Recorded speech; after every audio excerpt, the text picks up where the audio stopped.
Hi students, this is Alex here. இந்த ப்ராப்ளத்தில் நமக்கு ஒரு காஸ்ட் ஃபங்க்ஷன் கொடுத்துருக்காங்க, ஒரு செல்லிங் ப்ரைஸ் கொடுத்துருக்காங்க. ஸோ C of Xம் P of Xம் கொடுத்துருக்காங்க.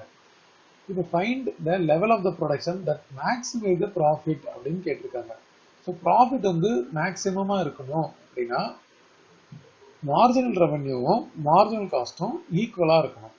இப்போ முதல்ல நம்ம மார்ஜினல் ரெவன்யூ வேணும் அப்படின்னா அதுக்கு முதல்ல ரெவன்யூ ஃபங்க்ஷனை கண்டுபிடிக்கணும். அது நம்ம என்ன பண்ணணும் அப்படின்னா இந்த ப்ரைஸ் இருக்கு இல்லையா 40 மைனஸ் எக்ஸ் அதோட எக்ஸை மல்டிப்ளை பண்ணிடணும். அப்போ என்ன ஆகுன்னு பாருங்க 40x மைனஸ் எக்ஸ் ஸ்கொயர் அப்படின்னு வரும். இப்போ இதுல இருந்து நம்ம ஆர் டேஷ் ஆஃப் எக்ஸை கண்டுபிடிச்சா இது வந்து 40 மைனஸ் 2x அப்படின்னு வரும். ஒரு பார்ட் கண்டுபிடிச்சிருக்கோம். அதே மாதிரி மார்ஜினல் காஸ்ட் அப்படின்றது வந்து சி டேஷ் ஆஃப் எக்ஸ். இப்போ காஸ்ட் ஃபங்க்ஷன் நமக்கு இங்கே கொடுத்துருக்காங்க இல்லையா, இதை எக்ஸ் ஸ்கொயர் பை 6 இருக்கு. இதை நம்ம டிஃபரன்ஷியேட் பண்ணால் 2x பை 6. அடுத்தது ப்ளஸ் 5x இருக்கு. இதோட டிஃபரன்ஷியேஷன் ப்ளஸ் 5. ஸோ நம்ம ஆர் டேஷ் ஆஃப் எக்ஸை வந்து சி டேஷ் ஆஃப் எக்ஸுக்கு ஈக்குவேட் பண்ணுறோம். அப்போ இது வந்து 40 மைனஸ் 2x ஈக்குவல் டு இதை நம்ம கேன்சல் பண்ணலாம். x by 3 plus 5 அப்படின்னு வரும். x டேர்ம்லாம் ஒரே சைடு எடுத்துக்கலாம்.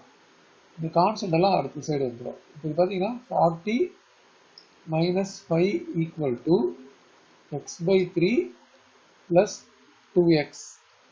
இப்போ இது வந்து 35 ஆகிடும். இது வந்து 3x plus 6x. அப்போ 35 ஈக்குவல் டு 7x by 3. இதை கிராஸ் மல்டிப்ளை பண்ணணும். அப்போ 35 இந்த நம்பர்ஸ் வந்து 3/7 அப்படின்னு இந்த பக்கம் வந்துடும். Equal to x. இதை கேன்சல் பண்ணால் 5. So x is equal to 15. So கொஸ்டினில் வந்து level of output level of production that maximize the profit அப்படின்னு கேட்டிருக்காங்க. ஸோ இதுதான் அந்த வேல்யூ x = 15 அப்படின்ற இதில் தான் வந்து ப்ராஃபிட் வந்து மேக்ஸிமமாக இருக்கும்.